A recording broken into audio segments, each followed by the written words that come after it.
चाहे वो रीवा का सोलर प्लांट हो 750 मेगावाट का, जिससे और पिछले वर्षों में जिस तेज़ी से रिन्यूएबल एनर्जी में यहाँ पर काम हुआ है, तो आज कैबिनेट ने 159.13 करोड़ की स्वीकृति दी है। महत्वपूर्ण इशू है।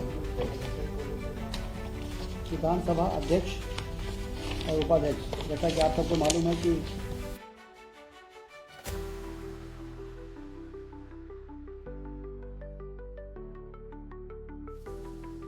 नमस्कार, स्वागत है आपका न्यूज प्रवक्ता में और मैं हूं आपके साथ अनुष्का। चलिए रुक करते हैं खबरों की ओर। राजधानी भोपाल के मंत्रालय स्थित वल्लभ भवन में मंगलवार को मोहन कैबिनेट की महत्वपूर्ण बैठक संपन्न हुई। सीएम डॉक्टर मोहन यादव की अध्यक्षता में हुई बैठक में राज्य हित को लेकर कई महत्वपूर्ण फैसले लिए गए। साथ ही कैबिनेट में कई प्रस्तावों को हरी झंडी मिली। उप मुख्यमंत्री राजेंद्र शुक्ल ने कैबिनेट बैठक की जानकारी देते हुए बताया कि आज कैबिनेट में सोयाबीन की सरकारी खरीदी को मंजूरी दी गई है। मध्य प्रदेश में पहली बार सोयाबीन की सरकारी तौर पर खरीदी होगी। फैसले हुए हैं, जिसमें एक तो रीजनल इन्वेस्टर समिट सागर में 27 सितंबर को होने जा रहा है। जैसा कि आप सब जानते हैं कि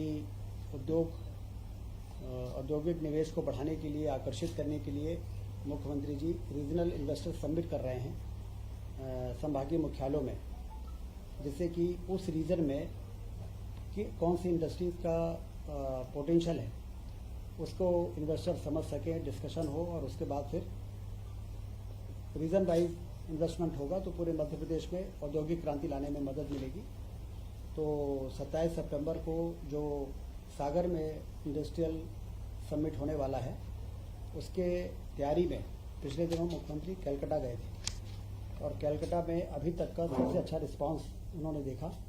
हम सब जानते हैं कि उद्योग के मामले में हमारे देश में कलकत्ता एक ऐसा स्थान है जहां पर शुरू से ही जूट से लेके और तमाम तरह की इंडस्ट्रीज की शुरुआत हुई थी। तो वहाँ के लोगों ने बड़ी रुचि दिखाई है मध्य प्रदेश में आने की। मध्य प्रदेश में जिस तेज़ी से विकास हुआ है, शांति का टापू है मध्य प्रदेश। बिजली, पानी और सड़कें शानदार बन गई हैं, हवाई अड्डे बन रहे हैं, रेलवे लाइनों का विस्तार हो रहा है। इसलिए एक बहुत अच्छा रिस्पांस मुख्यमंत्री जी ने वहाँ पर फील किया और हम सभी उम्मीद करते हैं कि रीजनल इंडस्ट्री कॉन्क्लेव जो सागर में होगा, उसके बाद अगले महीने रीवा में होगा, फिर होशंगाबाद और फिर शहडोल में होगा।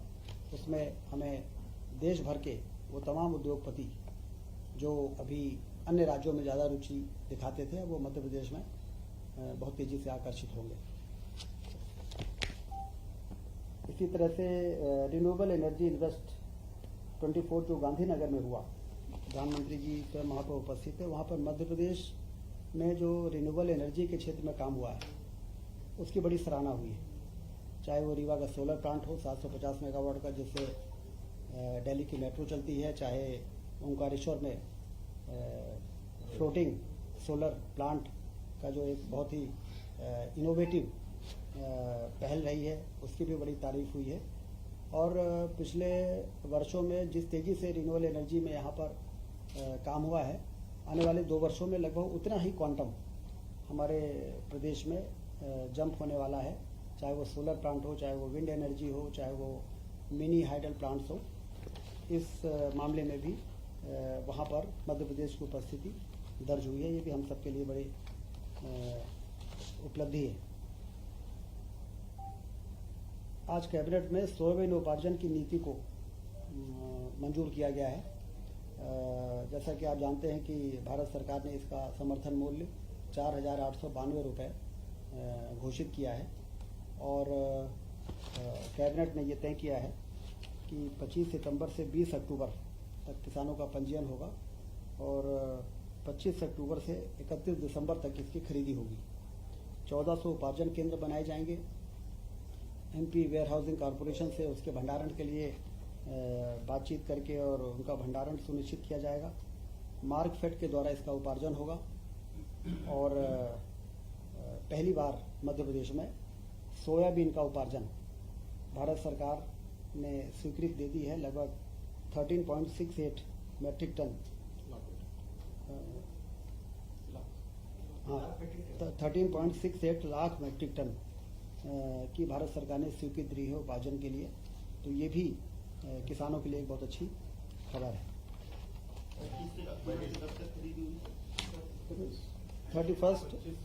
दिसंबर तक, 25 अक्टूबर से 31 दिसंबर तक, और 25 सितंबर इसी सितंबर में 25 तारीख से और 20 अक्टूबर तक पंजीयन होगा किसानों का।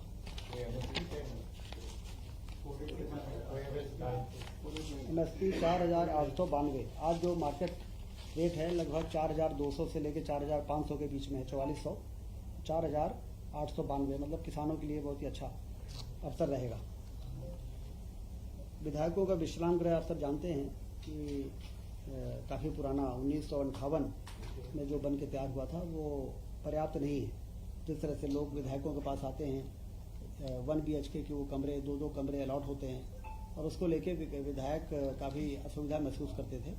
तो आज कैबिनेट ने 159.13 करोड़ की स्वीकृति दी है। हमारे विधानसभा अध्यक्ष जी ने भी इस बात को शासन के सामने रखा था कि विधायकों के लिए नए आवास बनाए जाएं। तो 2 ब्लॉक को हम नवीन वो जो पारिवारिक खंड है उनको हटाएंगे और वहाँ पर फ्लैट्स बनाएंगे। 5 ब्लॉक बनेंगे, जगह वही रहेगी। वो जो हरियाली की बात होती थी वो वाली वो जगह नहीं है, वो जो रिडेंसिफिकेशन में जो प्रस्तावित था वो जगह नहीं है, वो उसमें मंत्रियों के बगले ज़्यादा थे।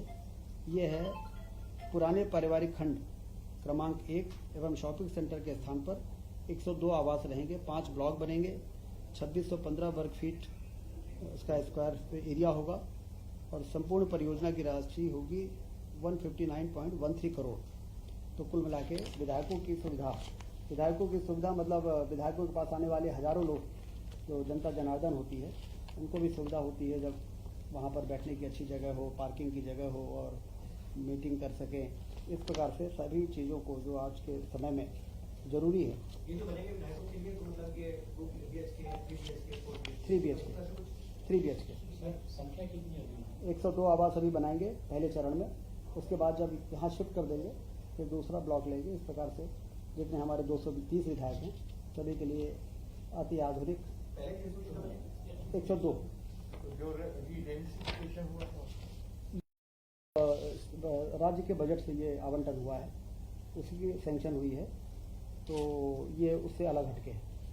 उसे हाउसिंग बोर्ड बनाएगा, ये PWD, इसको PWD बनाएगा।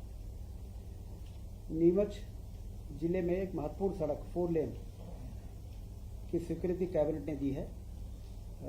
नीमच में एक बाईपास बन के तैयार था, वो 4 लेन था, लेकिन अंदर का मार्ग जो था नीमच शहर तक का 16 किलोमीटर का वो 2 लेन था और शहर का आवागमन के कारण और बढ़ते हुए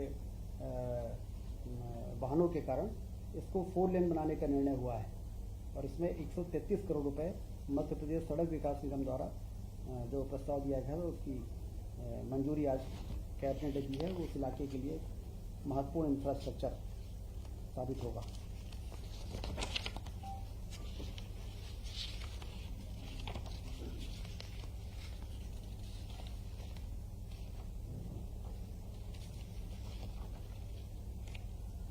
आज के कैबिनेट में यही महत्वपूर्ण इशूज है। विधानसभा अध्यक्ष और उपाध्यक्ष, जैसा कि आप सबको मालूम है कि मध्य प्रदेश सरकार के जितने मंत्री हैं उन्होंने अब उनका इनकम टैक्स जो पहले शासन की ओर से भरा जाता था, अब वो मंत्री स्वयं अपना इनकम टैक्स भरेंगे, ये निर्णय हो चुका था। आज के कैबिनेट ने विधानसभा के अध्यक्ष, उपाध्यक्ष और नेता प्रतिपक्ष तीनों का इनकम टैक्स वे स्वयं भरेंगे। ये आज प्रस्ताव जो आया था उन्हीं की तरफ से आया था विधानसभा में। आपको ध्यान होगा कि अध्यक्ष जी ने भी कहा, फिर उपाध्यक्ष जी ने भी कहा, फिर नेता प्रतिपक्ष जी ने भी कहा। आज कैबिनेट उसको, हाँ उपाध्यक्ष जब आएंगे तब, अभी तो ये अभी अध्यक्ष और स्पीकर वो नेता प्रतिपक्ष, तो इनका इनकम टैक्स भी अब वो स्वयं भरेंगे। इससे राज्य शासन का बोझ भी कम होगा और एक नैतिक रूप से ये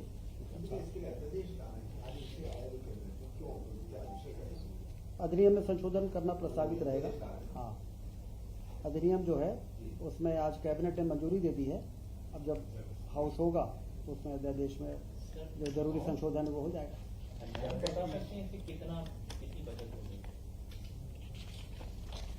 अब ये तो कैलकुलेट करके ही जानकारी के अलावा आपके पास से बात की हाँ तो हाँ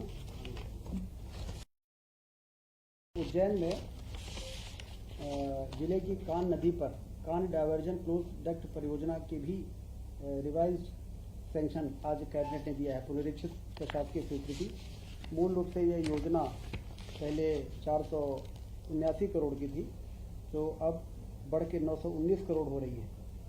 इस योजना में एक महत्वपूर्ण काम निर्णय मतलब पक्ष ये है कि क्षिप्रा नदी जो सिंघस जहाँ होता है और जहाँ पर देश और दुनिया के लोग आते हैं, वो क्षिप्रा नदी में कान नदी का पानी मिलने से ये सभी के मन में था कि उसका प्रदूषण होता है। तो अब ये जो रिवाइज हुआ है, इससे इस कान नदी को डाइवर्ट करके और ले जाके और गंभीर नदी में मिलाएंगे, जहाँ पर वो डैम बना है उसके नीचे डाउन स्ट्रीम में, जिससे कि गंदा पानी आने की तमाम जो संभावना है वो समाप्त हो जाएगी और नदी से नदी जोड़ने का भी मार्ग, क्योंकि आगे वो जो ड्राइनेस है वो कान नदी से जाके गंभीर नदी के सूखेपन को भी समाप्त करेगी। तो दो पर्पज इससे पूरे हो रहे हैं और क्षिप्रा को निर्मल रखने में भी मदद मिलेगी। तो इसलिए आज कैबिनेट ने महत्वपूर्ण फैसला करते हुए इसकी लागत को जो 919 करोड़ रुपए हो रही है उसको मंजूरी देने का काम तो ध्यान होगा। एक समय ऐसा था कि मध्य प्रदेश के बारे में धारणा अच्छी नहीं थी पूरे देश में और दुनिया में कि ये इन्वेस्टमेंट डेस्टिनेशन हो सकता है, क्योंकि यहाँ में बिजली का संकट था, यहाँ पर सड़कें अच्छी नहीं थी। मध्य प्रदेश की ब्रांडिंग आखिर किस आधार पर पूरे देश में की जा सकती थी? पहले बेमारू राज्य था और इसलिए उस समय तेजी से इंफ्रास्ट्रक्चर का डेवलपमेंट हुआ और मुंबई से लेकर महानगरों में और देश और विदेशों में भी जाके बताया गया कि मध्य प्रदेश में बहुत पोटेंशियल है, यहाँ इरिगेशन है, यहाँ पर पावर सरप्लस स्टेट है और उससे लोगों को बुला के एक वातावरण तैयार करने में पहले के इन्वेस्टर समिट ने भी अपनी बड़ी महत्वपूर्ण भूमिका निभाई थी। और उदाहरण के लिए आप देखिए, वॉल्वो आइशर जैसा ऑटोमोबाइल का इतना बड़ा जो ब्रांड है, उसने पहले एक प्लांट लगाया, फिर दूसरा लगाया, फिर तीसरा लगाया, फिर छठवां प्लांट लगाया मंडीदीप के पास। तो कुल मिला के पहले भी आज जो अभी हमने रिन्यूएबल एनर्जी के बारे में आपको बताया, विंड एनर्जी में, सोलर एनर्जी में बहुत तेजी से लोग आए।